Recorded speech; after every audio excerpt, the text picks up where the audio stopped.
am now live. We are going to be starting in about 1 second. We'll just be getting Victoria on to do together. So, hi, hi. So, give me 1 second. I can't adjusting my camera, and we'll be getting into everything in about 1 second. So.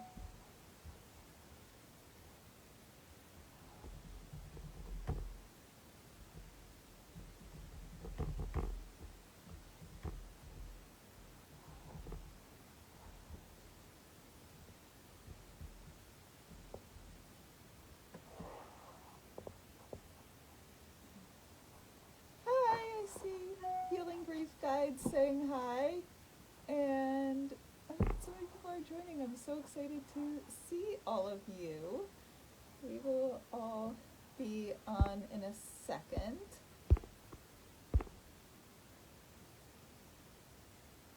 Let's see. Hi, I think Victoria should be on in a second.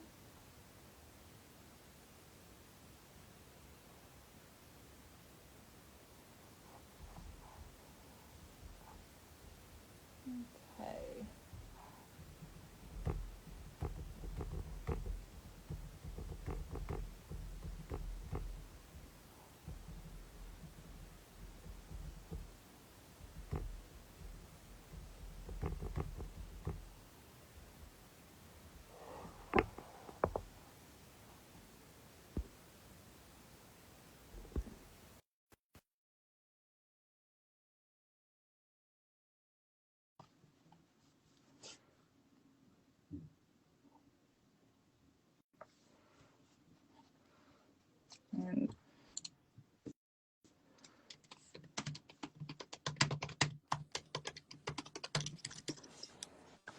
Hi, great. Hello, welcome.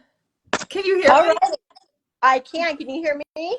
Yeah, I don't think I'm hearing you through my headphones. Give me 1 second. If it's not working, I'll take these off. Oh my God, so many people are here. Hi, everyone.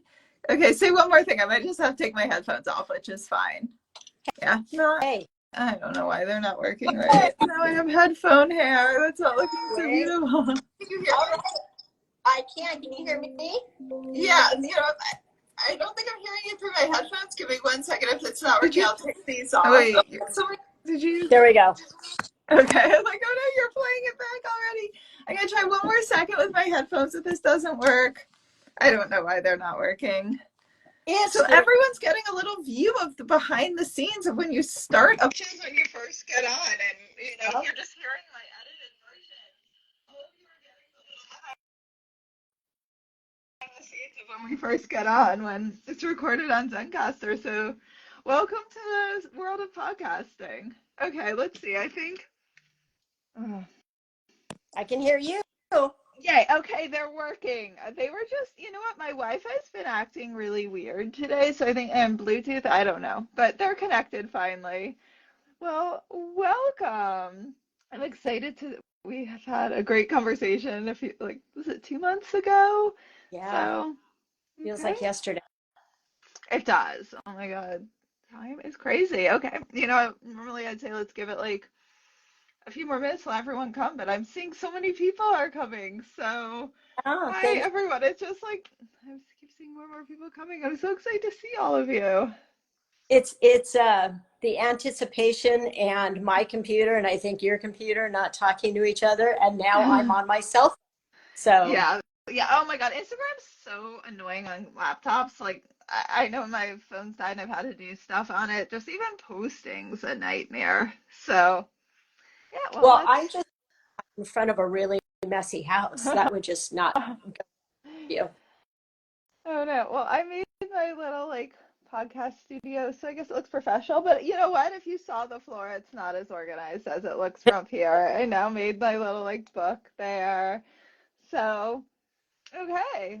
Well, should we each introduce ourselves? I mean, just give everyone Sure. quick heads up.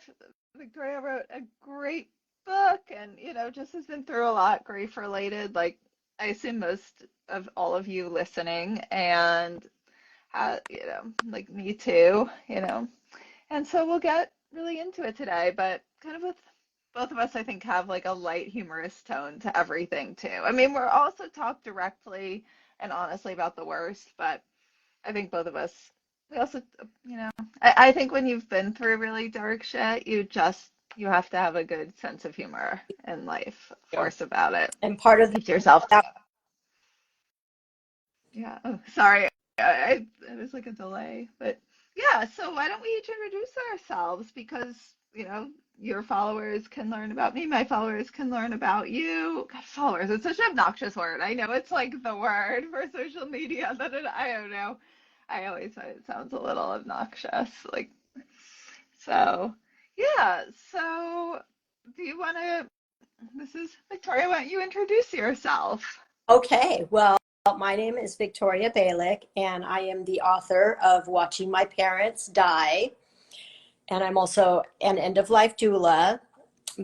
And lately, my story has started to go far and wide. I've gained followers, I've lost followers because very in-depth story with a lot of controversy, a lot of difficult decisions, a lot of emotions, and a lot of lessons. Yeah, well, we can get into some of that. And I'm Liz Enton. I am the founder of What the Fuck Just Happened? WTF Just Happened. So I have my book, WTF Just Happened, A Sciencey-Skeptic Explores Grief, Healing, and Evidence of an Afterlife. My second book is coming out in like a few weeks, so I'm a little insane getting that ready. It's just part of the What the Fuck series, and my podcast is What the Fuck Just Happened, spelled WTF Just Happened. So, the algorithm doesn't just like wipe me off the planet. And WTF Just Happened, all about the afterlife, no woo. And my dad passed in 2015, which set me off on all of this. Right. So, yeah. So, I guess so tell us a little. I mean, obviously, your book was inspired by the loss of your parents, which I'm so sorry. I mean, it's just so hard. Everyone, it's just hell. It's losing parents and people you love is the worst thing. So, and I know you told me when we first talked, you lost them pretty close together. So I don't know if you want to share your story. Absolutely. Absolutely. Mhm. My book was inspired by the loss of my parents, but also there were some sub-levels that occurred with this dynamic of taking care of my parents. My dad wanted to do MAID, also known as death with dignity, and my mom was adamantly against it. So the book is really about the journey that I took, making the decision to help my dad, helping my dad pass since I had to do it by myself with just him, and doing it behind my mom's back because she never approved of it. And then 8 months later having my mom pass in a manner of which you can never unsee. I think the movie Carrie was probably less graphic than the way she passed away.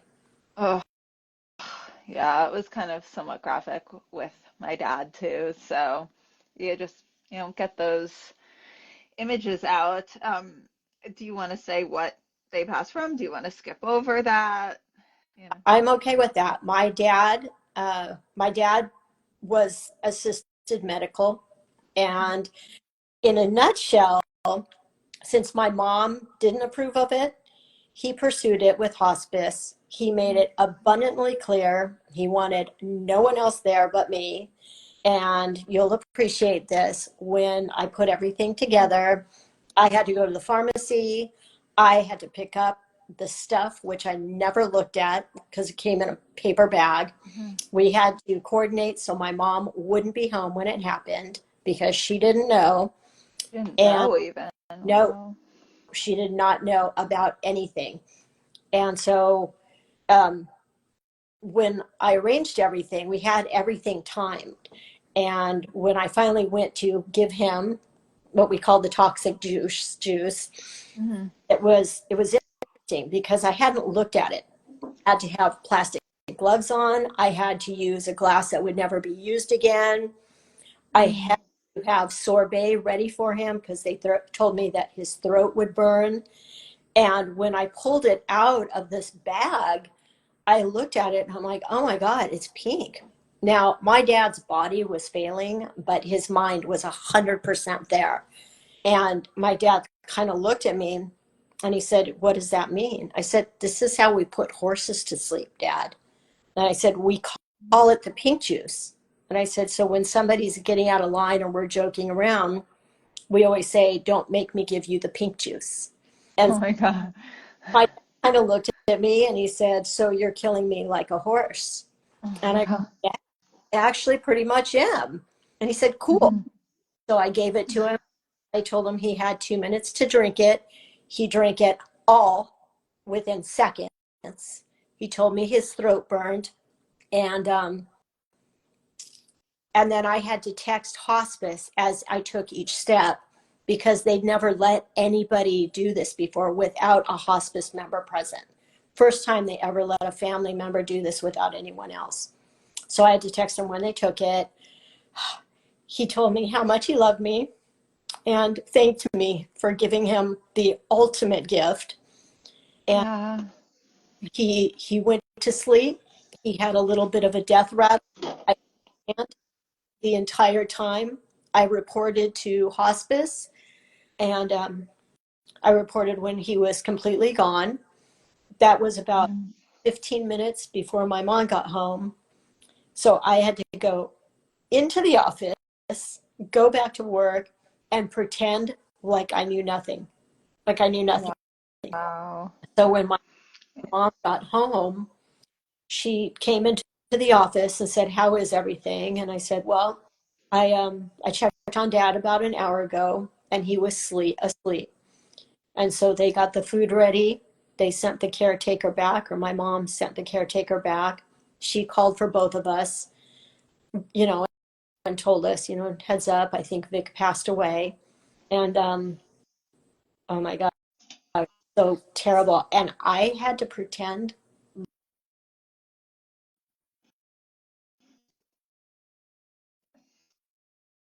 I'm not. I I just lost your voice. Okay, I heard you say, "Can you hear me?" Okay, you cut off at pretend. You had to sorry. pretend. So I'm sorry to make you re-say very sensitive No, it's okay. So things. Yeah. we went back in the room. My mom found my dad had gone. She just broke down. I mean, this was her partner of 60 plus years, Yeah. and they together.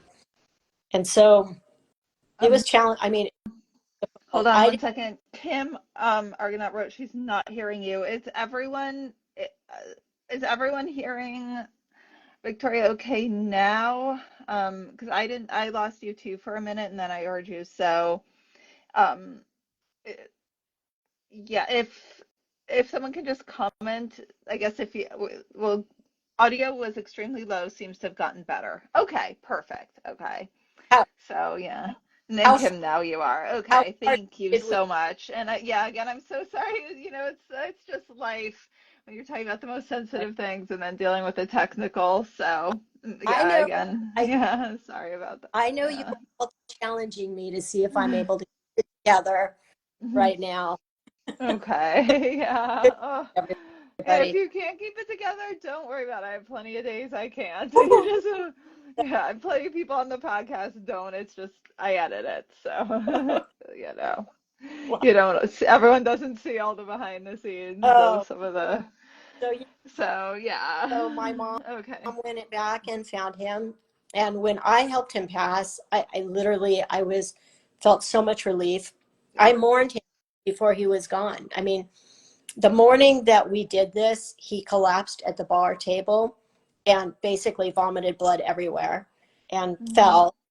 I picked him up and put him in the wheelchair and put him in the chair that he wanted to pass away in. Um, yeah. and managed to carry a 188-pound man that was nothing but a skeleton. And he never wanted to see me like that. So when he passed away, I didn't cry. I just went, he's not suffering anymore. And I Yeah. kept and until my mom found him. And at that point, I think I lost my shit, because now I had just realized that I was going to be living with this huge lie that my mom could never find out that I had helped him pass away, ever. Mm. Wow. That's, I mean, and it's obviously what he wanted. He made the decision. Yeah, I mean, from what I saw in my experience with my dad, I just, I think medicine keeps people artificially alive. And, I think obviously medicine is wonderful. Sometimes it saves lives and it can make transition time much less painful. But, it, I just remember having to have that talk with the doctor and my mom because I was more of the mindset of, we let's fight, let's fight, let's keep fighting for my dad. And it was clear he wasn't going to make it, but he probably could have lived a couple more years, like totally not present on respirators. right, And I was pretty young and I was like, that's what we're going to do. My mom's like, we're moving him to hospice. I was like, but maybe in those years they'll find a cure. I mean, no, right. they weren't going to. And so I think just giving your dad, like, giving him such respect, such love, and such support, and being there with him. That's, He was awesome and being awesome. yeah, you were super close, Oh right? yeah, he was one of my best friends. Same. Yeah. What's one of your favorite stories about him? Oh, And what's his name, first of all, if you're okay sharing that? I well, never say my dad's name because I oh, investigate I mediumship, so, say it. but I His know name I was love to say his Victor. name privately to other places, No, so. his name was Victor. So every time somebody says my name, it's because he wanted a boy, and when he got a girl, he just added the IA. And then he raised me like a boy. And we always joked around because I sailboat raced with him, I snow skied with him. I, scared the crap out of my mom regularly because he treated me like a boy. And, we almost died on sailboat races together. So it's just so many things. So when he asked for this, there was really no way for me to not honor him, Mhm. especially, knowing that he was getting ready to pass away. He didn't want to Yeah. suffer.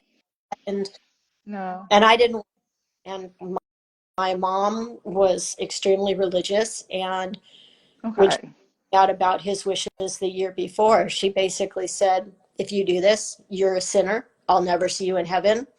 Therefore, Oh, oof. it happened.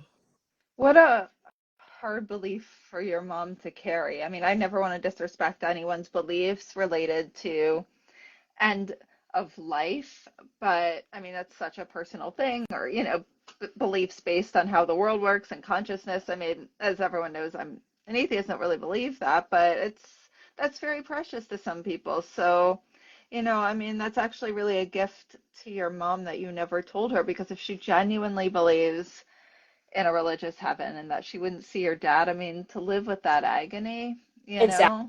that would have been so unnecessary. So that was, you really gave both of them just such a generous, yeah, as Yeah. the Healing Grief Guide says, what a beautiful gift to honor his wishes. Yeah. And yeah, No, at we, the end, my mom was in so much pain, and we didn't know exactly what was going on.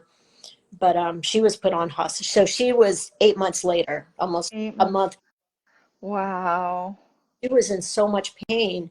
She was asking me to give her all of the morphine. She was asking me to give her all of the lorazepam. She said, just give it to me.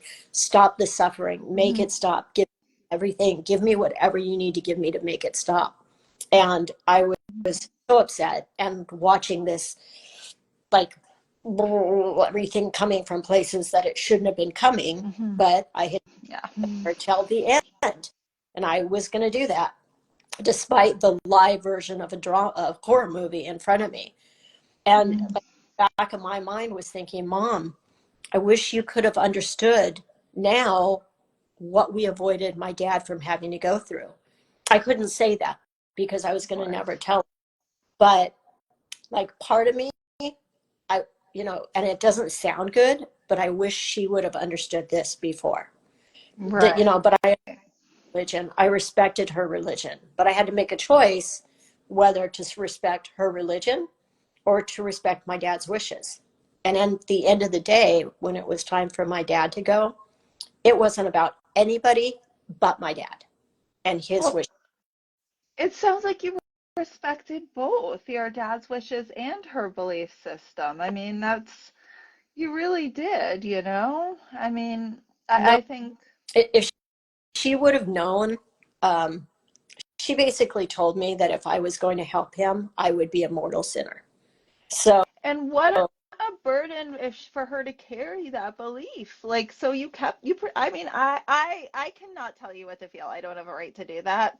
Myself hearing your story, and if we weren't talking, I was just reading this, I personally interpret it as you really respecting both because I mean, it sounds like her beliefs could have caused a lot of harm. And if she truly believes this and believes she wouldn't see her daughter for eternity and could otherwise, right.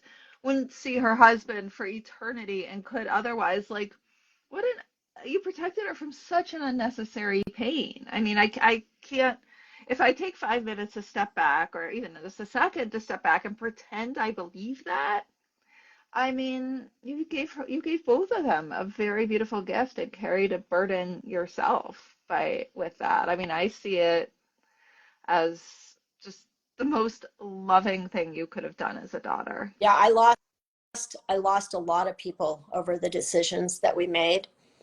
And, I have very dark humor.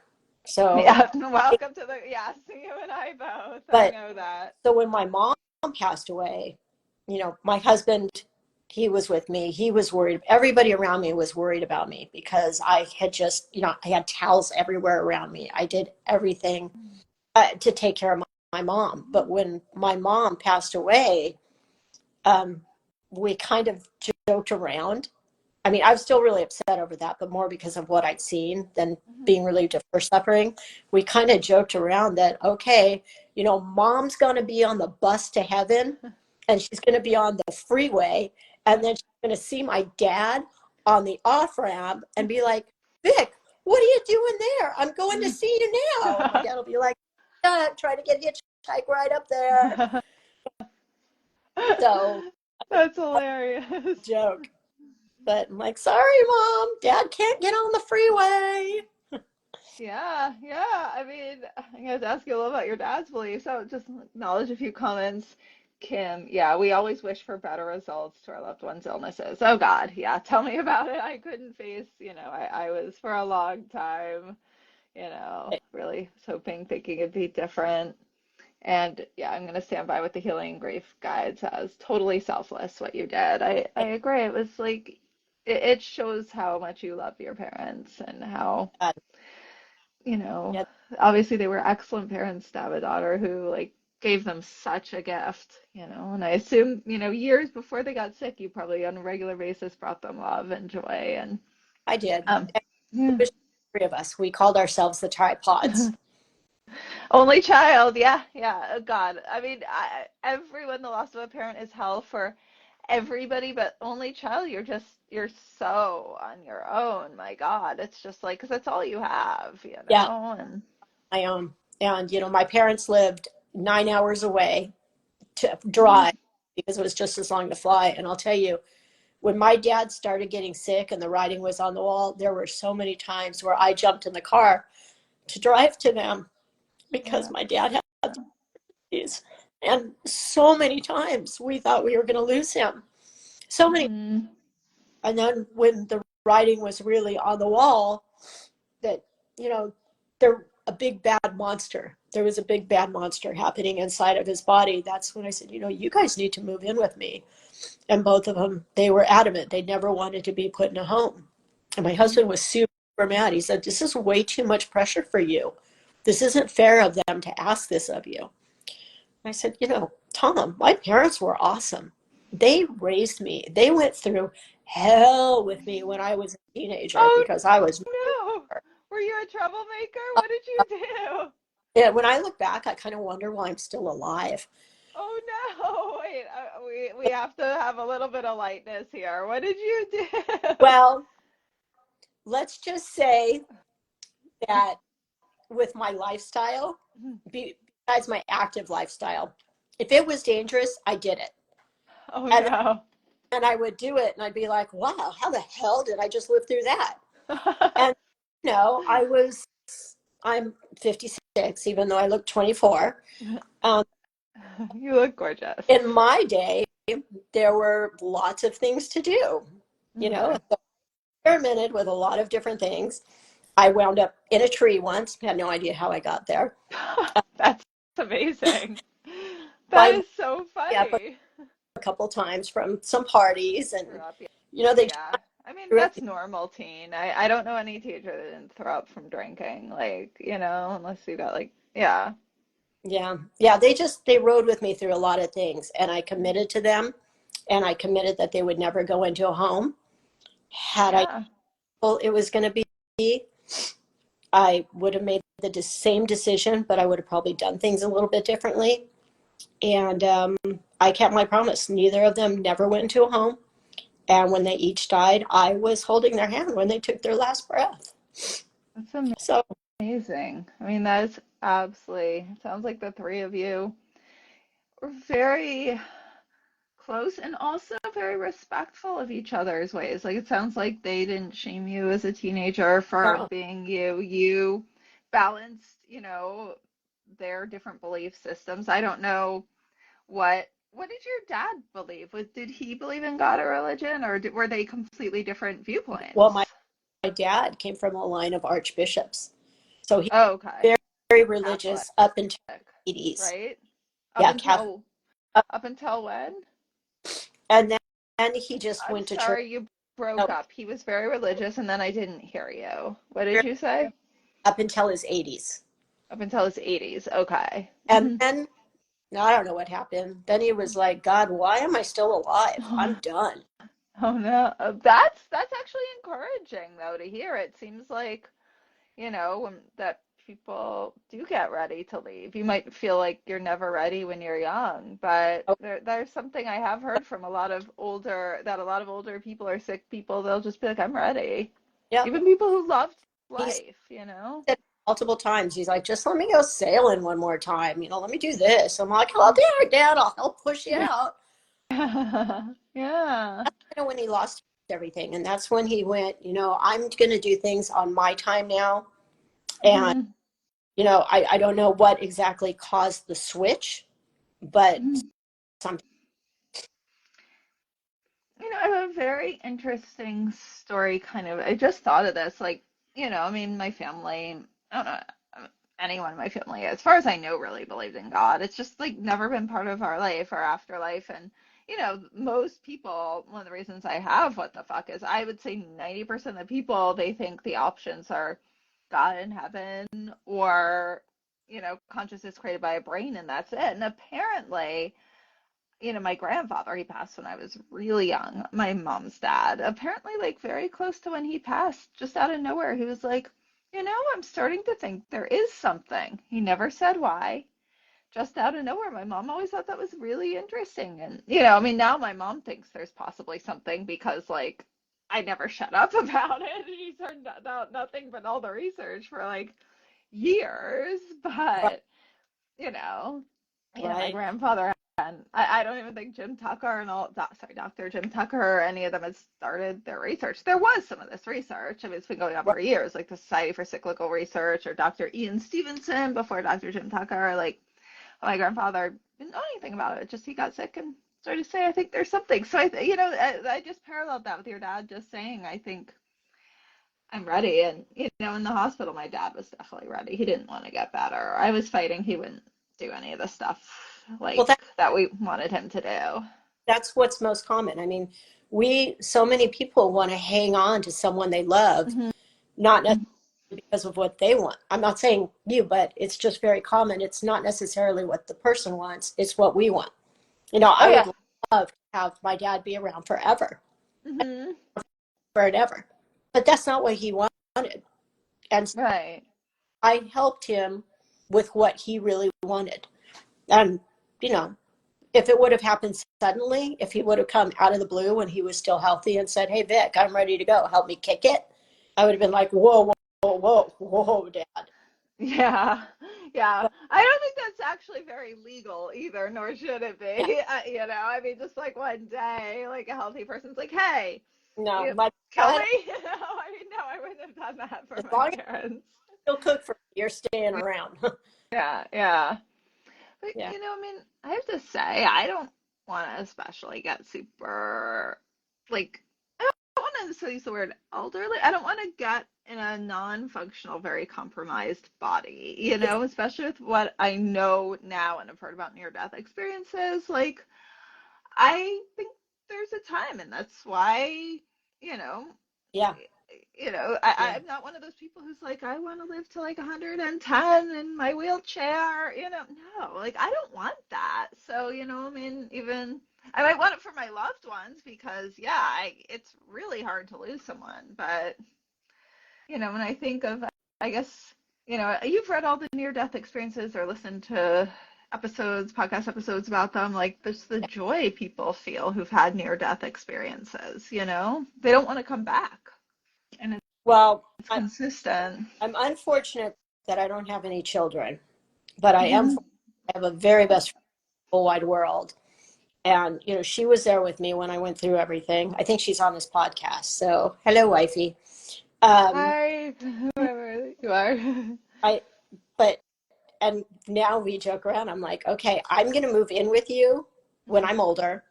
Yeah. And it's time, just kick me off the cliff and put me in the water. I'll go in hypothermia very quickly. And she's like, oh, yeah, I got you covered. Oh, wow. Yeah. Don't be so eager to do it. I'm like, no, am I a little scared that she's going to do it too soon? Right. Don't get in a big fight, Just Right. stay on each other's good sides. Right?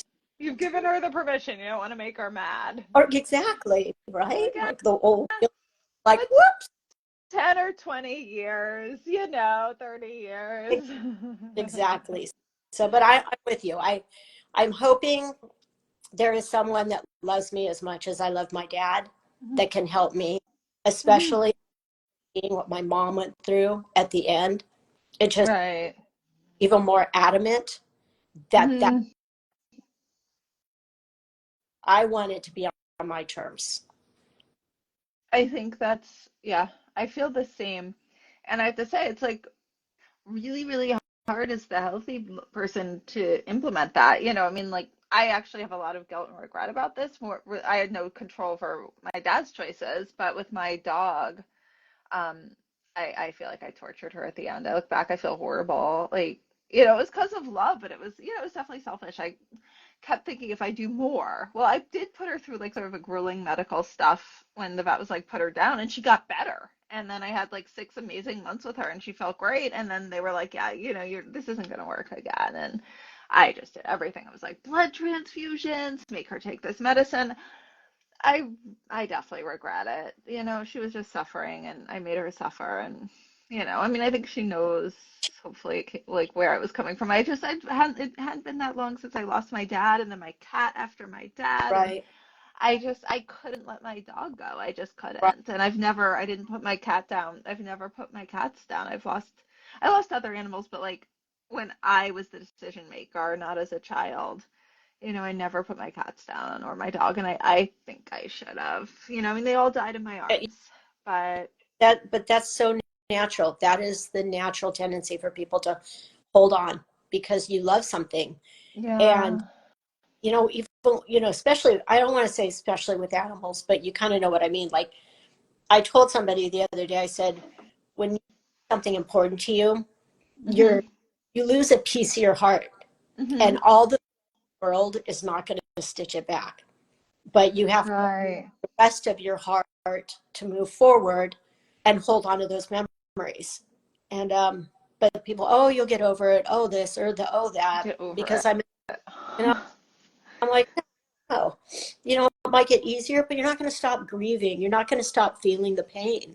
It's just No, You'll get over it. That's one of the lines that makes me mad. Like, however they, maybe people don't say it quite, some say it that bluntly, but it's just like, you don't get over it. Like, it integrates. Right. Like, was it post-traumatic growth? You can have that and grow, Right. but it's gonna hurt your whole life. It's weird. I think about it. My life is so much better since I lost my dad because of like, bringing what the fuck now, like getting rid of a certain existential dread, the people I've met, like my life has a total like depth that it never did before. That being said, I'm that doesn't mean it's like worth the trade-off. I miss my dad all the time, Right. and that's not going to go away. I mean, I don't feel sad every day, but like I'll be doing something and it's suddenly like, ouch, there's a permanent space there. Right. Yeah, I talked to my dad like right now. My book is starting to get a lot of publicity, and I think Good, it should. well for a couple different reasons. Oh, One, let's because hear it. Okay. and there's some people that think I made some really poor decisions and had no business making the decisions that I made, especially by not telling my mom. So I get some really good hate emails. Um, but also because How dare someone judge that, okay, people don't understand and people have their own opinions Mhm. and beliefs, and I'm not going to counter their beliefs. I just need them Okay. to, but also the story and the difference between MAID and natural death, Mhm. and seeing firsthand that experience. It just, a lot of people say, I was with my dad or my mom when they passed away. And once people found out that what I went through, Mhm. I've got where people say, hey, I've carried guilt for 2 years. My parents passed away, and I just realized I'm not the only one that felt what I felt. People are pissed. People say, I wish they would just die. You know, Mhm. this, they get combative, they fight, they say, that's not right. You're not right. You shouldn't do this. But in reality, so many people go through that. But so many Mhm. people don't say anything because they feel like they're alone and nobody else will understand. And it's not the case. So Right. that is what's generating, I think, a lot more publicity with my book. And, and my goals are to fix some of what I saw while my parents were aging. Not fix it, but change it. Change it. Wait, I guess I'll ask you a few questions. First of all, how do you like, does it emotionally hurt you to get hate mail? I mean, I'll get some too about different things, but You not know, not about something so no, so so vulnerable, and you probably get, it sounds like you get more than I do, but I'm so sorry. Like, yeah, how do you cope with that type of judgment? at first it was hard. It was pretty Hmm. difficult. But I kind of went into this knowing that there were going to be a lot of people who disagreed. I Okay. mean, I lost family members, I've lost Oh, friends. wow. You lost friends and family members too. My God.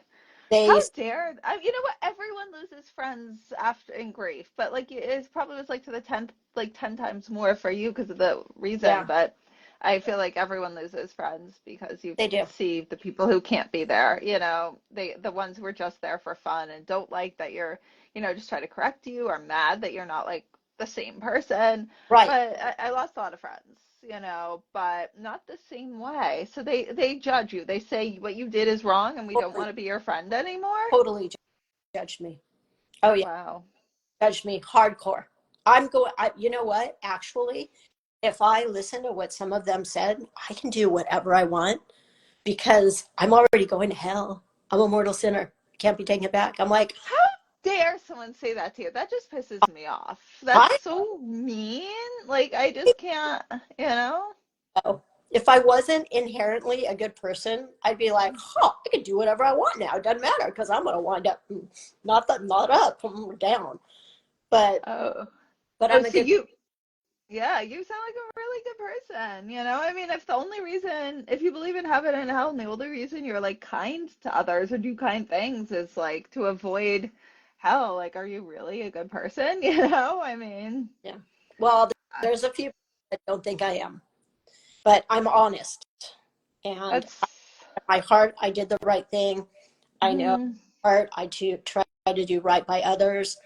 I know what my goal is. I know my dad has directed me down a path to change the life of the elderly. Mm-hmm. And so when I get those emails, when I get the private messages, I've even gotten a few phone calls. Wait, It's how did they even get your number? I guess like obviously my Googling and stuff, but book. My what? Sorry, website is on my book. My telephone number is on my oh, website.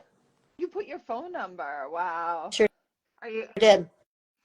They called you? What? If someone called, I would like give them such an ass ripping. Like, what did you? Or I might just hang up. I don't know. I haven't.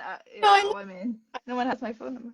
yeah, no, I listened because What did so for every person that calls and tells me or emails me and tells me what a bad person I am or how selfish I was for not telling my mom or I had no right to help my dad take his own life. I look at that as an opportunity to perhaps help other people understand okay. and primarily help other people understand that it's okay to disagree and it's okay to have an opinion about my actions, but Mhm. I understand they have a different belief and different opinion. Since I understand that, and I'm okay with their opinion and belief, they just can't judge, come down on me for mine.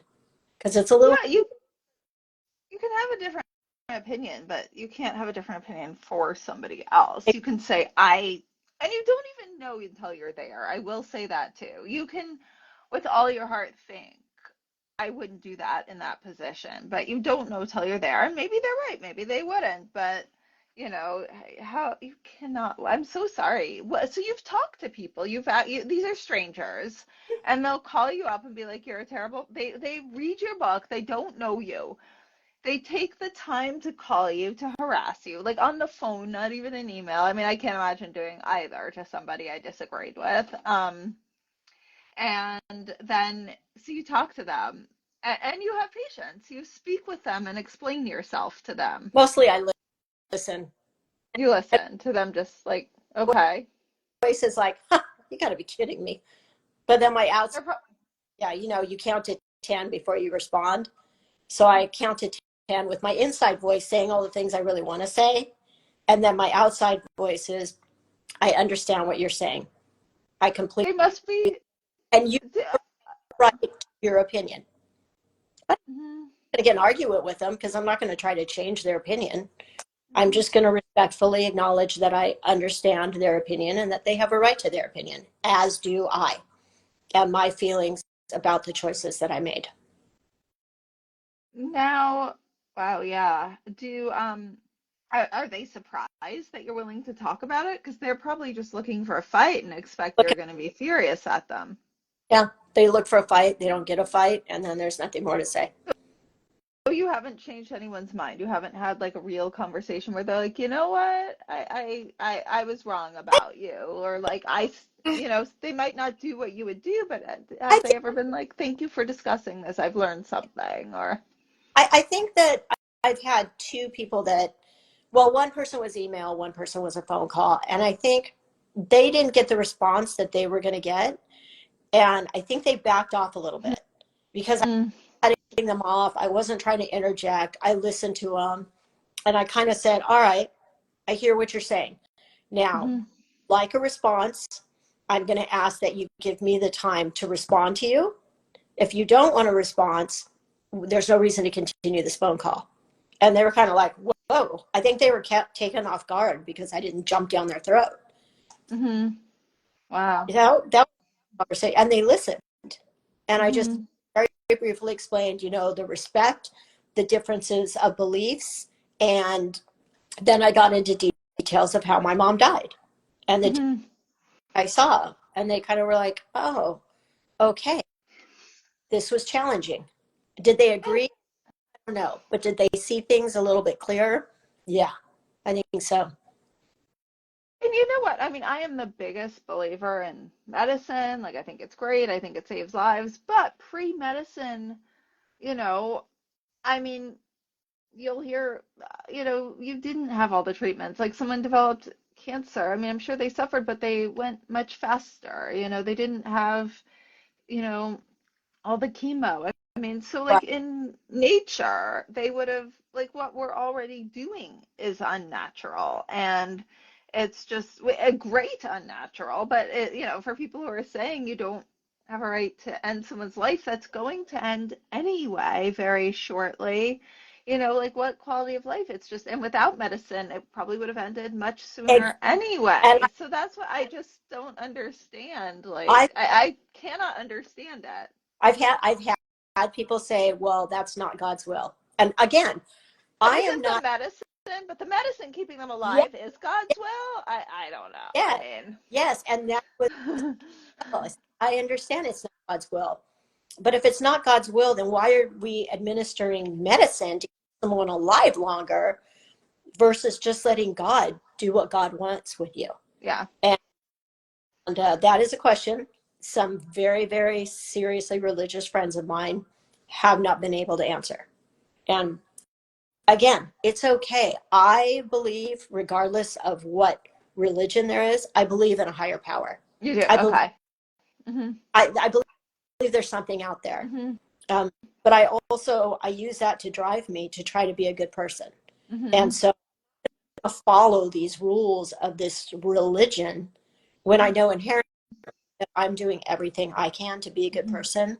I'm going to wind Right. up supposed to. And chances are I'm going to wind up on that, on ramp with my dad. And we're going to be Mhm. like, where do we go now? Right. I mean, yeah, yeah. You'll probably have a kinder life review than others. If everyone knows about the life reviews, near-death experiencers always talk about that. So you believe there's an afterlife of sorts, but you don't. Do you have a, like, is this just based on belief? Have you read all the stuff I've started reading, or no? A little bit. I I'm can't. sorry. Can you hear I can't. me? I can hear you now. Yeah. Okay. My battery is dying a little bit. Oh no. I plan on being my computer, Oh no. work. Oh no. No, that's okay. Okay. We're good to go. Okay. So, if for some reason I get caught off, it's not me going into the afterlife. Okay. But yeah, I've had my own near-death experience, Oh, you and had a near-death experience. Wait, I oh didn't know that. What yeah, what happened? Whoa. Okay, you've got to tell this yeah, story. girl. I developed sudden onset focal seizures, and the physician Okay. overdosed me. He was double stacking the seizure medicine, and apparently Tom, my husband, said that for 3 nights he thought he was going to get the phone call that I had died. And there was one point in time, which I don't remember hardly anything, but there was one point in time when things got a little weird and I thought I had dreamt everything. And the next morning, Mom said it was a really rough night, that they were convinced I was going to get the call. And I don't know, was it, my animals going, hey, we're not ready for you to go yet? I don't know what it was, but I thought I was dreaming. And then, afterwards, when I started to become cognitively aware again, Tom told me what happened. And I was thinking, oh, wow, that is a But did you go to the other side near-death experience? Like leave your body, have weird things I happen? don't know. All I know is Okay. what I felt. Okay. And I remember, and I felt light. Mm. Like I literally thought I was dreaming because I felt so light Mhm. and good. I Mhm. wasn't even aware of anything. I wasn't aware. Like my friends were joking around that if I did this, they were going to buy me polyester pants, purple polyester pants, when I was like not mentally rehabilitated. Mhm. This was one incident where I remembered it. Whew. Mhm. And then Tom's like, yeah, we almost lost you last night. I'm thinking, did you lose me? Oh Did it my come back? God. Oh What wow. That's was it? crazy. Was I in like this super cool beach environment where I was like, hey, am I up there? Or am I down here? Yeah. Yeah. Yeah. Um, let's see. Wow. And so I have to ask you, have you had communication with your parents, like through mediums, signs, anything? You feel them? Oh, let's hear it. Okay. Let's hear it. So when my mom came home, she was on a trip. and she had to come home early because she had wound up in the emergency room. That was when And she first found out, you first found out she yeah, was sick. yes. And the day she came home, I can take you out there and show you. No, I think they're gone. All Okay. these had our fascia boards, and they're really long, and there's Mhm. no shelf. So there's no way for an animal to get their paws underneath it. But these weird wing marks showed up on the inside of our fascia boards. I'm acting like you can see it. Can you see it? No, I'm kidding. And she goes, what is that? I said, I have no idea. This So is we, when your mom, after your dad passed, uh-huh. and your mom thought she was like before she got sick, then she was traveling and like something happened where she went to the Yeah. hospital. Yeah. So we had these weird marks show up. I'm like, well, that's interesting. So my mom came home. She was totally shut down. She was weak. She didn't want to eat. Like she was clearly a different person. And I kind of went, huh. And I'm looking at these marks and I'm looking at my mom. And I told Tom, I said, I think my mom's going to die soon. And he said, why? And I go, Mm. I kind of feel like these marks on these fascia boards are maybe my dad or somebody saying it's going to be time to take her away. And Tom's like, yeah, Right. okay. And Mhm. so the day my mom got sick, it was a horrendous day because it was just horrendous. I thought they were going to call the cops because she was screaming so much that day.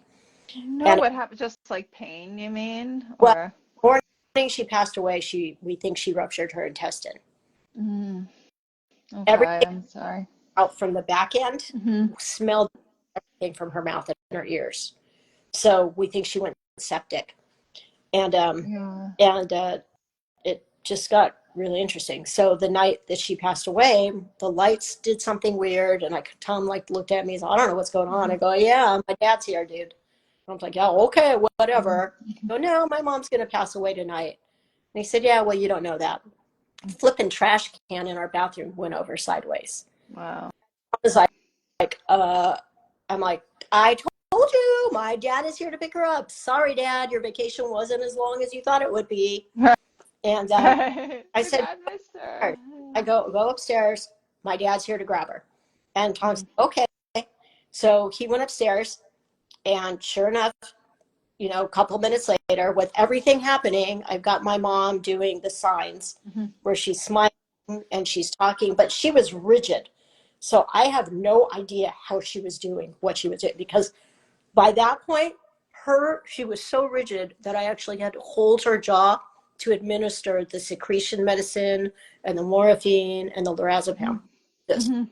because she was like rigid, but she's still managing to do this. Like it was Mhm. a grip, a totally different type of movie than the very end. But when she finally did pass away, and they were taking her body out, all the lights started flickering. And by then our caretaker was there and we're just looking at each other. I'm like, you guys, and they're looking at me, are you okay? Are you okay? I'm all, hey, my Mhm. dad's got it. It's cool. Everything is the way it was supposed to be. Mhm. So it, it was a trip. I mean, and my husband, who's very skeptical about that, he's like, uh, uh, Mhm. I'm like, hey, just give my dad a good wave. Tell my mom, thank you for Mhm. everything, because he's taking her away now. So Wow. that was kind of how that went. Was it like something where this is real? I don't know. I Mhm. can't explain it, claiming one way or the other, but I can tell you some really strange things happened. Uh, Really strange. with the day your mom passed. Hmm. Yeah. Wow. And did you ever like have you ever considered going to a medium or anything like that or I don't know. I no? feel No. like some things have happened recently Mhm. where just coincidentally, I've been contacted by some big people Oh. about some possible interviews and things like that. And I feel like I'm listening. And when my dad wants to tell me something, he's going to. Yeah. And there's been a couple times some things have happened and I've just kind of looked up and gone, thanks, Dad. So, Mhm. Yeah. Yeah. you Makes I sense. feel like if he wants to talk to me, he's going to be there to talk to me, or he's going to Mhm. point me in the direction that he needs to point me in. So it would be Yeah. interesting to see what a medium said. I I'm know. not I'd be curious. You don't have to tell me if you do ever go to one. And it sounds like, I mean, with your book getting more of a following, I mean, at least I've come to think this is, as I will always say, very, very highly probable that they're both working to help get the word out. Because, I mean, Well, given that all the research is true, your mom, I'm sure, has a different opinion now about yeah, what I'm happened. sure She that knows. Now she she knows what knows. it is by this point, and she's probably looking down on me, going, "Oh yeah, you're going to hell. Oh yeah." Well, if she's already passed, she knows there's no heaven and hell the same way that she thinks. Given all the near-death experience, division of perceptual studies research, so Right, yeah. right.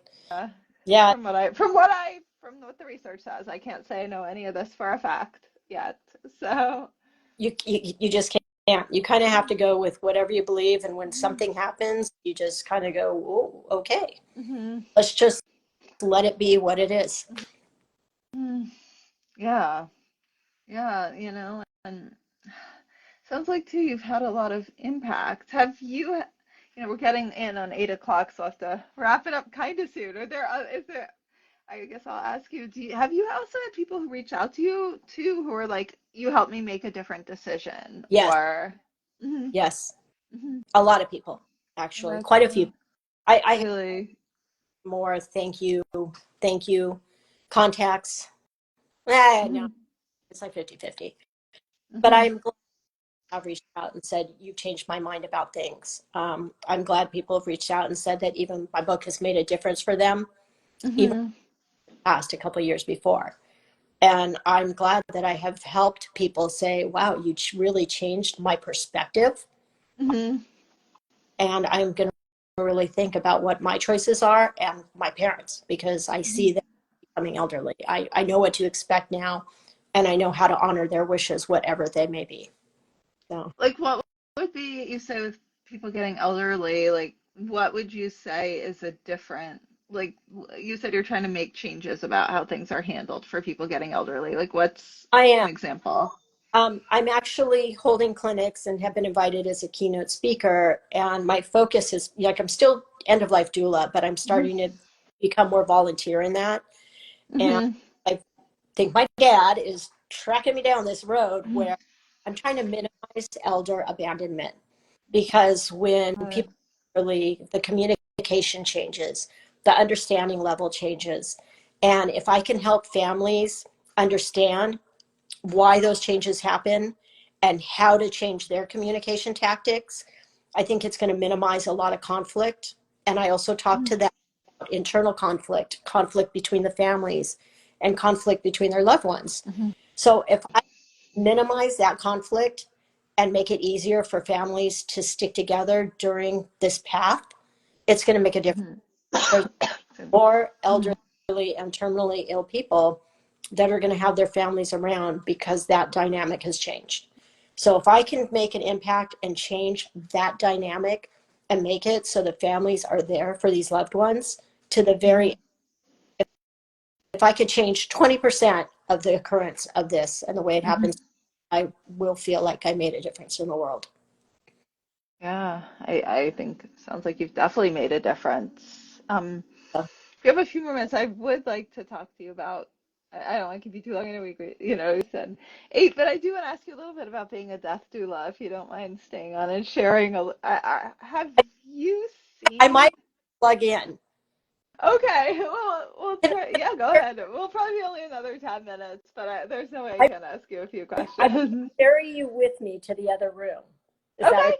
okay? Okay. Yeah, yeah. So Everyone everybody can get to see. see This is my Victoria's kitchen. beautiful home. This is my stairway. Oh, I'm sure my chickens are out there listening to every word. I love that you have chickens. You have horses, Of right? I know you do horses, stuff with I like horses. chickens. I love animals. I do too. Hi. You can, There I am. okay. Can you see me? Wait. Yeah, I can see you. Just Here you want. you broke up for a minute, but hello? Dad took that picture. Oh my God, where is that? That's That's beautiful. uh, Italy.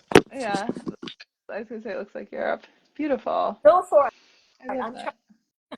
Okay, so I want to ask you, so are you, like, as a death doula, can you just describe a little bit what that means and what that's like? Um, well, I am. a death doula, and I'm getting called in closer to the end for families. Okay. And the way that I make a difference is I help the families understand each other better and understand the process and understand the role of the hospice nurse and I Mhm. that the hospice nurse provide regarding, drinking and the signs that the end is near. And I really kind of try to make each family member their own person that feels heard Mhm. because it handles impending death of a loved one differently. And Mhm. a lot of people get stressed, they lash out. So I try to be the ears. I try to Mhm. bring people, and everybody says, "Oh my God, this must be horrible for you." I'm like, "Okay, well, everybody's going to die. So if 100% of us. Yeah. Yeah. I'm going to." Now, I have seen like crazy, crazy shit. Oh yeah. Uh, Like I what? Sorry. This little guy was demanding to come up into my lap. I had to help him. grab it. He was clawing at me too. This is Pickles, everyone. Hi. Say hi to Pickles. Oh my God, I love Um, I love pickles it. too. So yeah, sorry, he started clawing at my legs and like trying to get up on my lap. So okay, so you were saying, Yeah, so so if we were both I do, but I had two sisters literally get in a fist fight over their sister's body. And I'm like, wow. okay, threw me for a loop. Like I've seen arguments before, and I've had to mitigate arguments and resolution of disagreements, and they should do this and they should do that. Feed them, don't feed them, all that Mhm. stuff. But I'm sitting back thinking, do I just watch this? Because I'm sure this hospice patient may be looking up and going, yeah. But, Mhm. then how am I going to break this up without getting punched in the face? Right. I had to break. Right. Each were taken to their own corner. I spent time with each of them and, basically said, look, you guys, I know there are things going on that can't be resolved, but wait for your sister to pass. Mhm. Then go outside and beat the crap out of each other. I'll watch if you want me to. Mhm. I won't try to break it up Yeah. right for the next couple days or however long it may last. Please do me a favor. Do you care about her? Then I had to go into the questions. Do you care about your sister? Yes, we love her. Would your sister want this to be happening?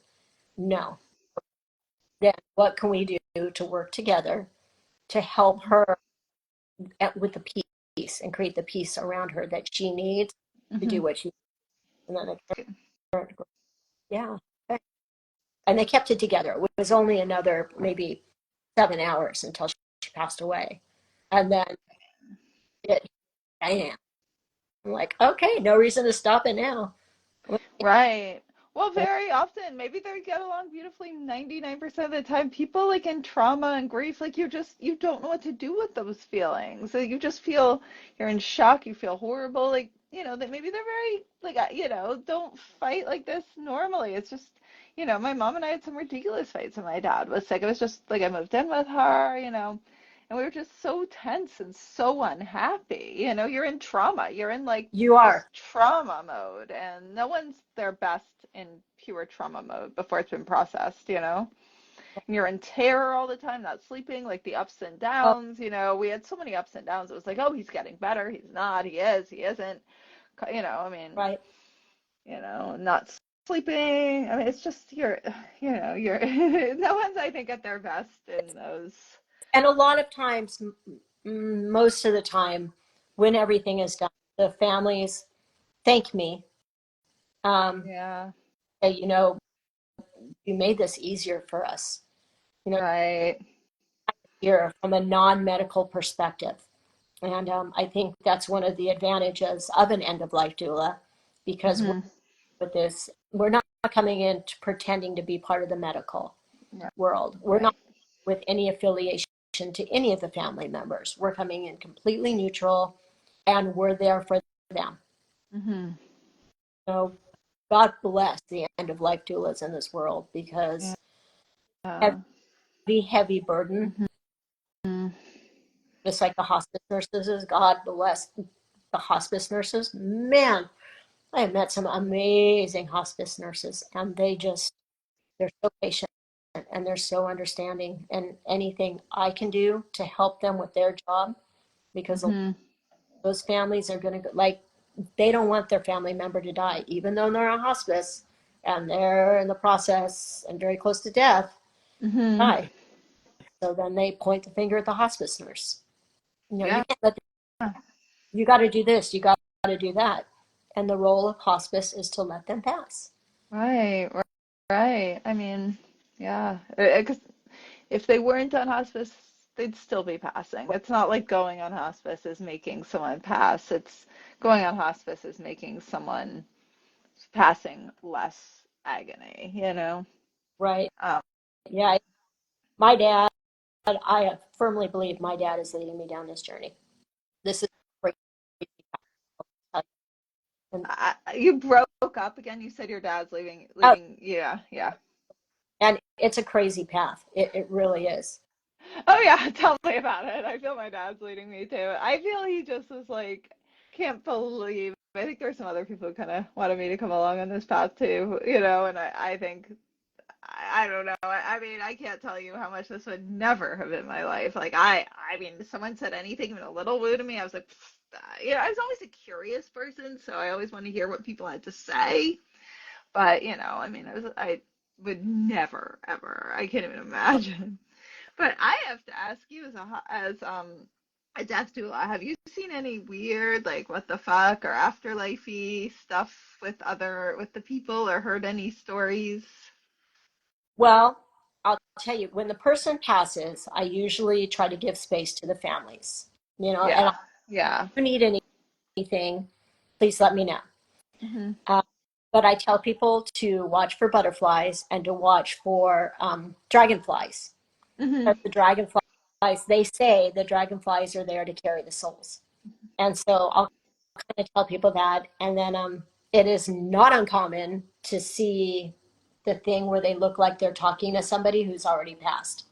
It happens so often. As It's deathbed visions, as they're towards the end, they're talking to loved ones on the other yes. side. They'll be like, "Oh, my husband's here, my grandma's here." You know, yeah, I hear that all the time. Yeah. Do we know whether that's real or not? I don't think there's a scientific way to prove it, but Well, there have been. actually, yeah, I'm going to counteract that with, as you know, I mean, this is the best we've got, but there have been stories of deathbed visions. There's not a lot of this where they will see somebody. It's called Pekindarian when it happens with near death experiences, and I believe you can use the same term for actual end of deathbed visions. They'll see some people amongst their loved ones who passed and they didn't know they passed. No one knows yet, and it's like they're not an elderly person.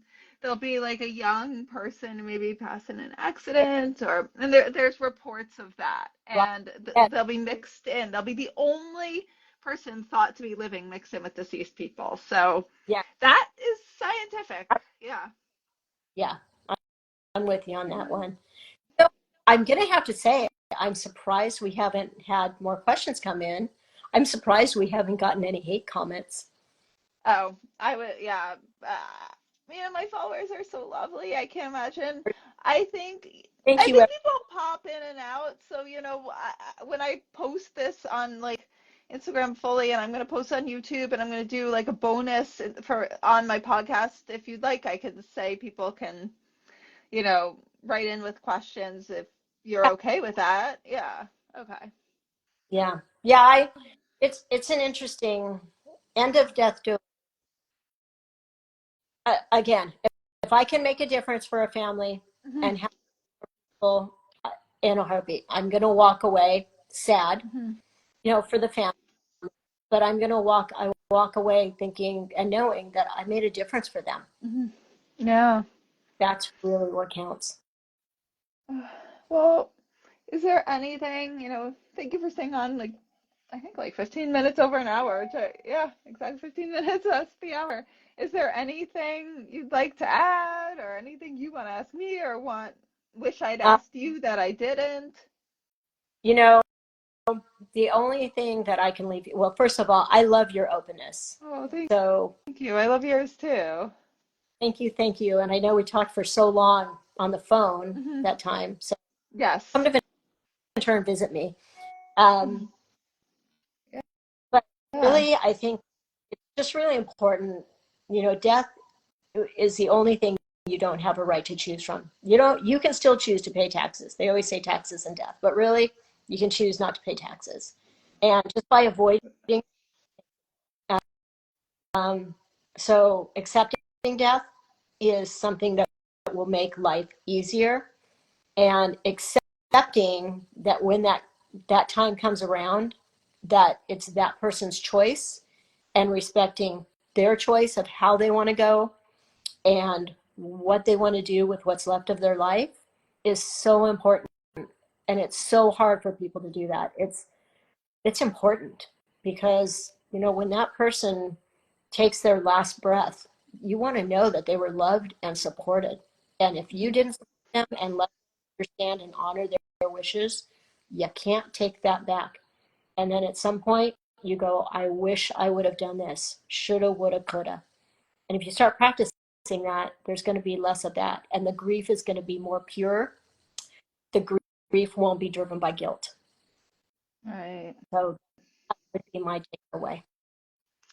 I'm actually, if you're not going to hate me for this, ask you one more question because I can't believe I didn't think of this earlier. You've had so many animals, and it also, if people are listening and want to pop in with a question, like we're closing, but happy to answer a quick question or, and so, with all the animals, obviously there's been a lot of animal loss. For the most part, their lives are shorter, much shorter than ours. Have you ever gotten weird signs, visitations, anything like you've noticed Oh, about animal passing? oh yeah. Okay. You do we have time for the craziest story ever? I'll make it as quick as Oh my possible. God, no, we have time for the craziest story ever. That's what this whole podcast brand is all podcast, IG, everything to do with what the fuck. Hence the title, What the Fuck Just Happened. Let's What go. the fuck? And even non-believers were like, what the Yeah, fuck? So yeah. I had a horse for 22 years, and I used to say he was my soulmate. He was with me in another life. Like we were bonded. Mhm. And one of the things that he did when he was scared of something or didn't feel like he was getting the attention was he would pull his lips back and put his teeth on my hip bone.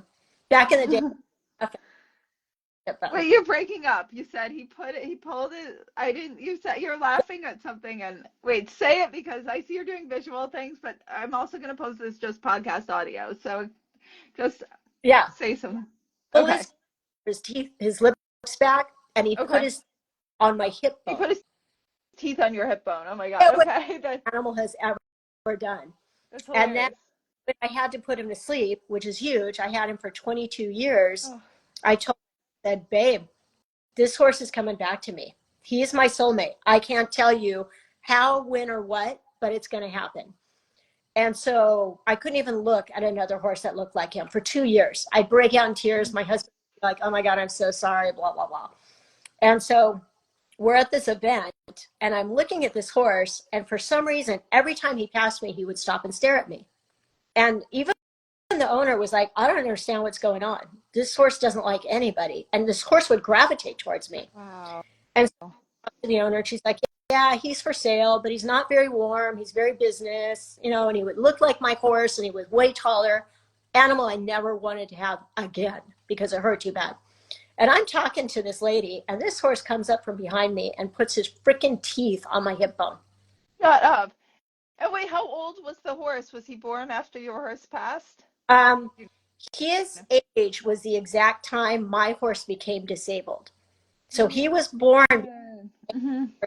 died, but his birthday was the day that my horse had a really bad accident, Oh, and I couldn't ride. wow. And so, yeah, Wow. So it right. could have been your horse telling this horse to go do this. And Like they're communicating, being like, that's my mom. Go talk to her. Go yeah, do this. Yeah. my veterinarian because he was connected to me and he did things that were exactly the same as what my old horse did. Wait, did And you adopt that horse or you just got to know the horse? So you adopted oh, it. hell yeah. Oh, yeah. Like, Okay. So you adopted the second horse. Oh my God. That's amazing. even my veterinarian was looking at him and he did something that my old horse used to do. And Hmm. this responded exactly like my old horse did. Wow. And my vet, Wow. crap, that's ice. And I said, yeah, you don't think I'm weird? He goes, Vicky, he goes, look in his eye. Look at what he just did. He goes, this is ice. And I go, yeah, except he grew like 5,000 feet and he's too tall for me. But it was weird. I mean, even my veterinarian, who is a total man of science, was kind of like, what the fuck?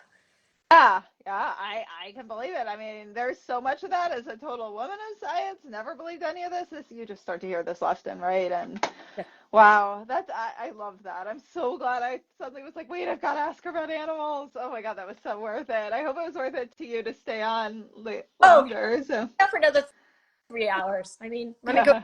But yeah, okay, well, so yeah, so now we'll close with that amazing what the fuck story. Is there, just let everyone know where they can find you, follow you, remind them the name of your book, and if you're, the links will be in show notes if you're listening on the podcast, and also have, if you want to watch the video, we'll have this full one on Instagram and YouTube, and so yeah, tell remind everyone the name of your book, where they can find you, where they can reach out to you, if, anyone is in a stage where you do need a death doula, all of the above. yeah, it's so my website is www.deathandlove.net, and there's all kinds of different things about what I do and how I help people. My book is called Watching My Parents Die. Way to get to the point, huh? I Oh, love the title. Just like no hi. no sugarcoating. It's the truth. It's true. Obviously I like those titles. Yeah, So Victoria Beelik, B as in boy, Eelik, nothing like it sounds. That's the author, and it's found on Amazon. great. Thank you so much. This was so much fun. Thank I'm really glad we did this. I mean, fun. Like, I don't know. I mean, intense. I probably shouldn't use the word fun for this type of conversation, but But it the is. depth, the openness, the honesty, it's a type of fun. Yeah, yeah. The more open we can be about it, the easier it's going to be for other people to be open. Yeah. So hopefully this conversation has made an impact for other people, and this conversation we're able to help others. Yeah. You probably do too. Well, you broke up. You said something important and you broke up. Say it again. I'm like, wait, sounds like you said something really important and good. Do you mind saying it again? Sorry. Hopefully, our conversation helps other people be more open. Yeah, yeah. Hopefully we made a change for some other people just by listening to this and knowing that it's Mhm. something you can talk about death and you can talk about experiences. You don't have to be all teary-eyed and drab and heavy. You I can mean, it's a laugh. I laugh so much. Like I have to tell you, with the Forever Family Foundation Grief Retreats, we laugh harder than like I ever have laughed anywhere. Like especially like the closing, like all of us who volunteer and work at it, the end of it, we're just like up all night laughing our asses off, and we're just like it's how you get through that. It's obviously like heart-wrenching and intense weekend, so we just like literally up the whole night like crying laughing. Yeah, it happens and it's okay. Like it is, Mhm. don't feel like if you don't want to feel sad, if you don't want to feel like you want to crawl into a hole, if you feel this way and you find humor in something that is a memory of the past, by all means, enjoy it. Feel what you Yeah. don't feel like you're pressured by society for something you should feel. Hmm. Yeah, and laughing's totally fine. I had like this period of time where I thought it was wrong to laugh. Like I thought it was like I just thought it was wrong. I'd feel really guilty if I laughed. But like when I got past that, I'm like I healed so much more, and you know, Well, I mean, think I won't. Yeah. about how we started this conversation. I told my dad I was giving him pink juice, which Yeah. is the horses to sleep with. That was one Yeah. of the conversations with my dad. Hmm. Yeah, cool. That was one of Yeah. the conversations I ever had. Hmm. So I'm like, yeah, dad, okay, time to kick it. Here's the He's all, pink okay. juice. Yeah, yeah. I'm gonna think of that anytime I drink a beet juice in the future or something. I'll be like, ooh, pink juice. Especially like Pepto-Bismol or something like that. Just go, Yeah, ooh. yeah. I'll be like, wait, this is really Pepto-Bismol. Like, I better be double. I'm gonna triple check now. I don't want this mixed up Yeah, accidentally. no horse stuff. No. Okay. Well, on that note, let's leave on Okay, that. Thank you so much. so I'm much gonna.